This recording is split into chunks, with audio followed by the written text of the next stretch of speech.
Hello and welcome to our conversation on financial reporting and practices in India. In this session, we will focus our attention on the Capex.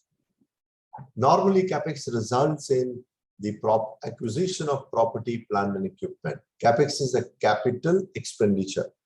In this session, we will try to understand the nature of the Capex happening in India in the accounting year 2021, 21-22, and understand the possible growth of Indian industry. But before we get into the actual Capex, let us understand this. The Capex, which often results in the acquisition of property, plant, equipment, is an important business decision which affects all financial statement, balance sheet, income statement, and cash flow statement. It affects income statement because of depreciation, through impairment. It affects the cash flow because there may be an outflow of cash, and it affects the balance sheet because it results in the creation of asset with the corresponding sources. And the measurement with respect to Capex or with respect to property, plant, and equipment in India, the listed companies are governed by Ind AS 16 and Ind AS 116 for the leased assets which are acquired by the company on some long-term lease.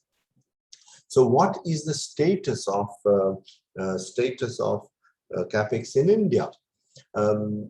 It is heartening to observe that several companies have actually planned for huge capital expenditure for the near future. An outlay of 15 billion by the top steel companies, US dollar, and expansion projects of $5 billion by cement companies, over 15 billion US dollars by oil and gas companies, and 20% of that has already been spent in the first quarter. That itself shows that these are not just the planning, but the actual expenditure going to happen. And 10 billion US dollars in power and coal. Similarly, non-ferrous sector like the aluminium and others, we have committed about 5 billion US dollar. So these investment are expected to strengthen the balance sheet of Indian companies. And if more PP leads to more sales, may not be in the immediate future, but in the near future or a long term.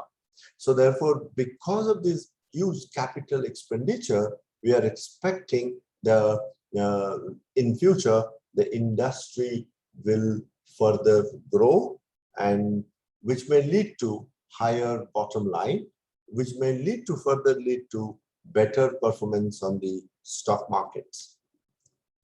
And this investment is not just happening in one particular company or one particular sector with one type of ownership. It is spread across the industry spectrum. Like in private sector, companies like Arcelor, Mittal, Vedanta, Hindalco, Grasim, Seat, Mahindra, Tata Steel have significantly increased their capital expenditure plans. This will further strengthen their balance sheet. And where is this money coming from? In some cases, they are falling back on the debts. In some cases, they are using their internal accruals. And in some cases, they may tap the capital market too. For example, ArcelorMittal, the company has lined up an investment of 50,000 crore to double its steel production capacity at Hazira, Gujarat, to about 18 million tons. So therefore, this Capex is directly going to benefit or improve their operations. Similarly, Tata Steel has allocated around 7,500 crore for India growth on the ongoing fiscal year. This is nearly about 70% of about 11,000 crore, which there is a global commitment of the entire Tata Group. So the 7,500 crore in Capex will boost the operating performance of Tata Steel further. Moreover, 3,000 crores of money has been committed for its European operation. We know that Tata Steel UK and Tata Steel Netherlands dominates the European operation. And this rupees 3,000 crore is expected to strengthen the European operations of Tata Steel. So we can see that the Capex is not just happening by the Indian companies on the Indian soil, but also their subsidiaries outside the country. And they have also, interestingly, have acquired expression of given an expression of interest for the acquisition of Neelachal Ispat Nigam Limited, popularly known as NINL, which is in Odisha. And they may also be interested to participate in the privatization process of RINL, Rashtriya Ispat Nigam Limited. So part of the Capex may happen through acquisitions and part may happen through actual investment in the plant, property and equipment. Similarly, Welspun India, the company expects its top line to grow by over 50% in the financial year 22 because of the expanded capacity with the customer demand rising. And to facilitate that, to meet that growth, they are spending a huge amount of money on Capex. Capex spend in FY52 to complete this project will be around 6,000 million or 600 crore. Welspun, their top management has said to cater to the demand, their plants at Vapi and Anjar operated at a peak capacity in financial year 21. And because the demand is continuing to rise, they would like to spend more money on Capex to further strengthen their operations. It is not, as I said, it is cutting across the industry. Even cement companies are pumping money into Capex. Cement makers are expected to add about 55 to 60 million tons per annum of manufacturing capacity over the next 3 years. And India's cement manufacturing is around 500 million tons in 2020. And this is going to increase because of the Capex. Similarly, Ultratech is also announced an investment of 5,477 crore towards the capacity. So therefore, cement, steel, textile, all companies are spending money on the Capex or spending money on the property, plant and equipment. Similarly, automobile sector, almost all big players of automobile sector have increased their commitment towards the Capex. Mahindra has lined up an investment of about 12,000 crores over the next 3 years. Tata Motors plans to invest 3,000 crore this year itself, and both have a focus on the electric vehicles too. Mahindra is expected to deploy over 17,000 crore over the including Capex on their new models and launch about 23 models of passenger vehicles and light commercial vehicles and farm equipments. But this type of Capex is not just limited to core industry, but we are expecting a big Capex in sunrise industries like investment in new sectors like data centers, telecom infrastructure, renewable energy, reducing carbon footprints, electric vehicles. All these sunrise industries are also witnessing a big amount of Capex by different companies. It's interesting to observe that the public sector is also pumping money into the Capex, creating capacity to increase the top line and the bottom line. The combined capital expenditure around by 40 large central public enterprises is around 500 crores, and their Capex budgets are rising year over year.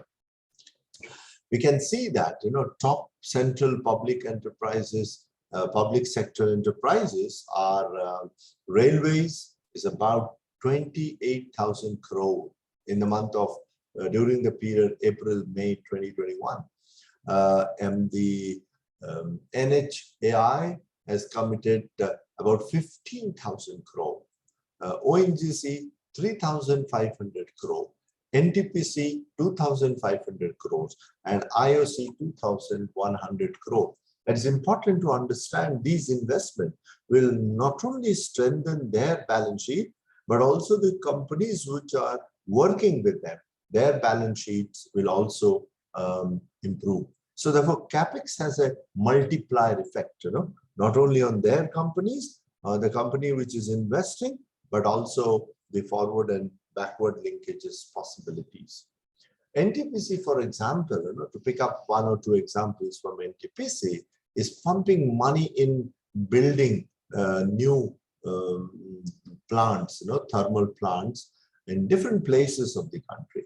They are also spending money on solar power plants, and because over a period of time, even NTPC will reduce its investment on the conventional thermal plants and shift its focus to solar plant. So therefore, the Capex in the power sector will see more investments in the renewable sector. Name any company, whether Tata Power or NTPC, most of these large players have actually lined up investment in the renewable energy. Coal India has also set a target of capital expenditure of 17,000 crore for the year 2021-22, which is around 4,000 crore more than its last year. So Coal India, maybe improvement of the extraction. So the impact of Coal India will be on the power sector, and impact of power sector will be on most of the sectors of the country. All these are happening maybe because the government is also creating the necessary environment to encourage companies towards the creation of more jobs, maybe to create more assets and take the Indian industry to a higher level, higher pedestal of growth. The government's production-linked incentive scheme, popularly known as PLI. The PLI scheme is expected to trigger a capex of 2 to 2.5 lakh crore. And which is important is this 2 to 2.5 lakh crore of capex is expected to happen in next 1.5 years or 2 years. So therefore, this is a time-bound program. And this type of huge investment in the property, plant, equipment, I would like to reiterate, will strengthen individual companies' balance sheet. But in the process of strengthening individual companies' balance sheet, there will be a growth effect in the entire economy. If you see a company's assets growing, so therefore we say that the investment decisions leading to the creation of assets in the near future will lead to increase in the revenue and increase in the profit. And this favorable environment created by the industry, by the government, by the different stakeholders can also be seen in the form of low interest rates, in the form of the better cash flow management, increase in the revenue, increase in the global demand. All these together are leading to more and more capex. And more and more capex leads to an overall growth of the company and the country. And for all this presentation information that I've used in this presentation, I've compiled from different sources, CMI.com, Economic Times, Live Mint, Indian Express. So it is not just my personal views, but the information collected from different sources. Thank you very much.